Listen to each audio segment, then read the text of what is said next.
intensive care to Excellent. the zoo. Excellent. Okay. Straight from intensive care to the zoo. Um, well, Tell her you said that. very good. All right. The subcommittee will come to order, and the chair recognizes himself for an opening statement. Today, we begin the markup of 12 energy bills. Each of these bills standing alone would probably not be considered particularly important, but together they represent an important step in the direction of a more sensible energy policy and a brighter economic future for the country. And I would urge all of my colleagues to vote yes on all of them. Nearly all of these bills are good for jobs, either helping to preserve existing ones threatened by regulations or enabling the creation of new jobs. This includes the BRIC Act, which may help the 7,000 employees in the brick-making industry avoid future layoffs, as well as the 5 hydroelectric bills that will create construction and maintenance jobs for new hydropower projects. Many of these bills expand the supply of affordable domestic energy and help strengthen the infrastructure that gets this energy to the consumers and businesses that need it.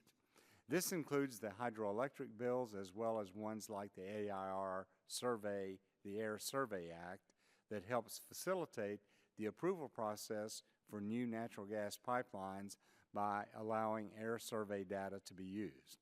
Several bills would provide much needed updates to old energy laws. This includes the bill amending the Federal Power Act to bring parity to FERC's review of mergers and acquisitions in the electricity sector so as to reduce red tape for relatively small transactions, as well as the bill replacing offensive terms relating to minorities found in decades-old energy legislation. Other bills will benefit consumers, such as the Fair Rates Act, which expands the opportunities to challenge electric rate increases before FERC, and the EPS Improvement Act, which ensures that the new DOE efficiency standard for external power supplies does not place unnecessary burdens on manufacturers developing cutting-edge technologies.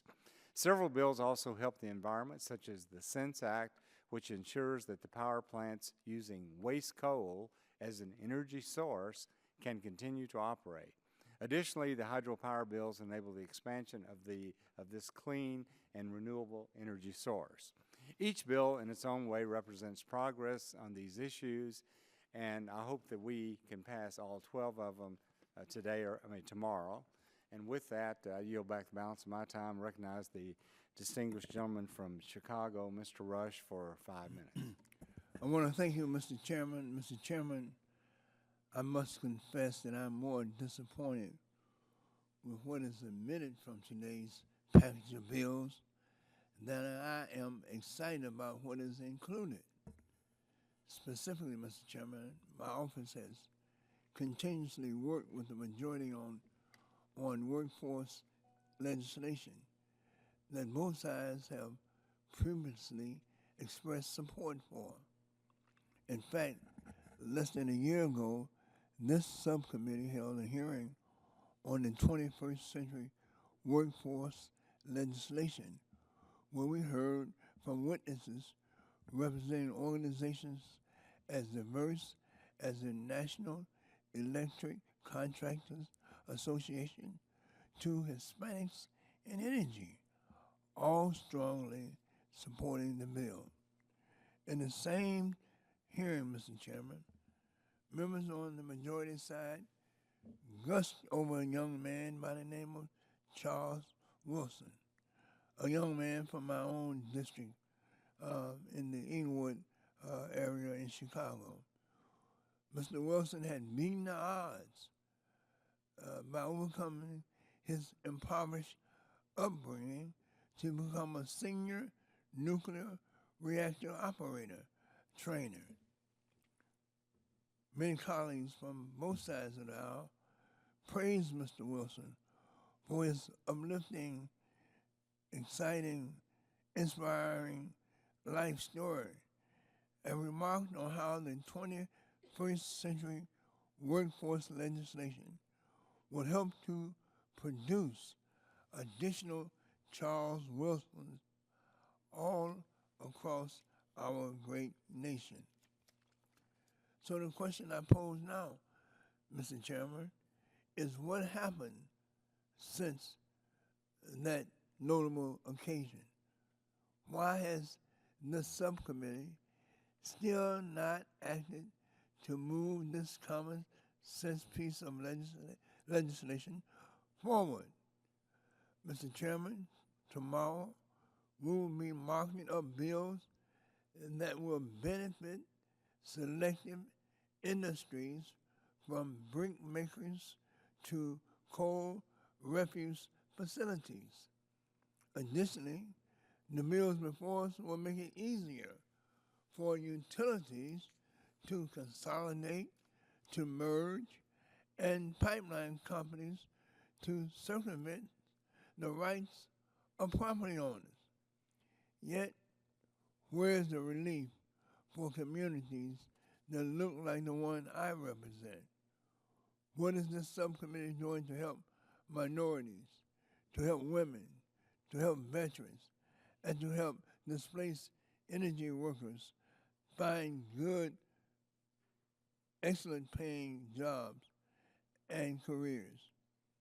Mr. Chairman, I find it difficult to explain to my constituents why this subcommittee has yet to move a bill that has publicly received such widespread bipartisan support. In fact, not only has the 21st century workforce bill received public support from members on the Republican side and the Democratic side, but it also enjoys the support of a variety of stakeholders, such as the American Petroleum Institute, Halliburton, and BP, all the way to non-profit organizations such as the American Association of Blacks in Energy, the National Urban League, and the National Association for Equal Employment in Higher Education. So again, Mr. Chairman, I must ask, what is the holdup? Why is this bill being held in committee? Why can't we have a markup that centers around this exciting piece of legislation?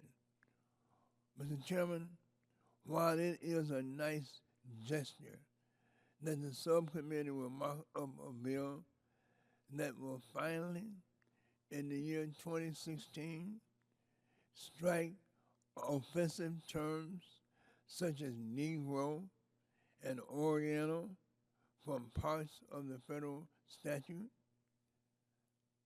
I can assure you, Mr. Chairman, that for constituencies such as the one I represent, a much more meaningful and impactful message would be to actually provide opportunity, provide assistance to historically overlooked and underserved communities that need help the most and that need help now. So, Mr. Chairman, I hope by the time that this package of bills reaches the full committee markup, it will also include the 21st century workforce legislation. And if not, at the very least, I hope that these perpetually overlooked communities will receive an adequate explanation as to why their interests are still not being addressed. With that, Mr. Chairman, I yield back the balance of my time. Thank you, Mr. Rush. At this time, I recognize the gentleman from Ohio, Mr. Johnson, for 3 minutes. Thank you, Mr. Chairman. I want to briefly talk about the importance of the BRIC Act that we'll be marking up tomorrow. This important legislation simply allows for the consideration and completion of any judicial review regarding the EPA's 2015 National Emission Standards for hazardous air pollutants for the brick, clay, and tile industries before requiring compliance. And why is this legislation needed? In 2003, the EPA finalized a similar rule. Over the years, the brick industry spent more than $100 million to comply with the requirements resulting from that rule, even though the U.S. Court of Appeals for the D.C. Circuit vacated that rule in 2007. The EPA's new brick rule makes many of the original control devices installed in good faith to comply with that 2003 rule obsolete before their 15-year or more life is over. While I believe in the need to protect public health and the environment, it is unfair that the agency's new rule penalizes the industry for emission reductions that have already been achieved. Mr. Chairman, the majority of U.S. brick companies are small family-owned operations. According to 2014 data, there are 70 brick plants with 217 kilns employing about 7,000 people in America. About 200,000 workers are also employed directly in raw material sourcing, manufacturing, and distribution of brick, and indirectly as skilled masons.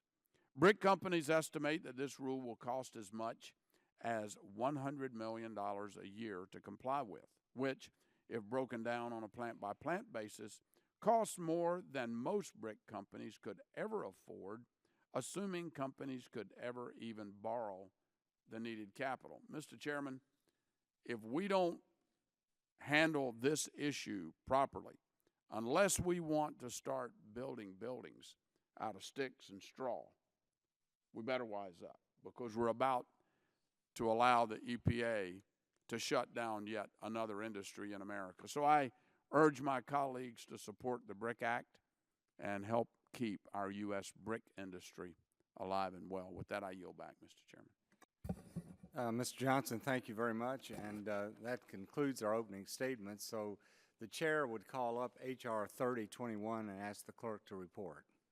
H.R. 3021, to amend the Natural Gas Act to allow the use of aerial survey data for certain applications and for other purposes.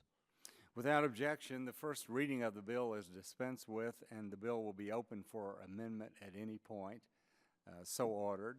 So we are now on H.R. 3021, and the subcommittee will reconvene at 11 a.m.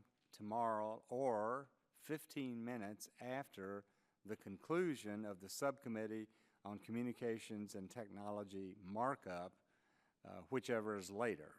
So I would remind members that the chair will give priority recognition to bipartisan amendments, and I look forward to seeing all of you tomorrow.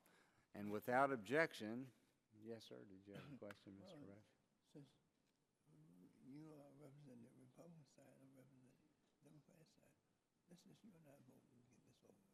You want to just take care of everything? Okay.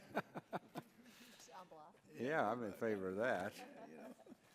Well, I knew you were a forward-looking progressive guy. So, we see eye to eye.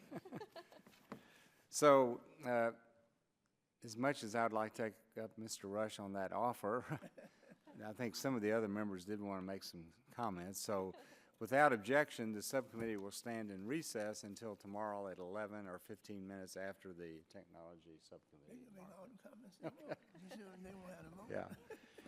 Thank you very much. We're in recess until tomorrow morning. Thank you.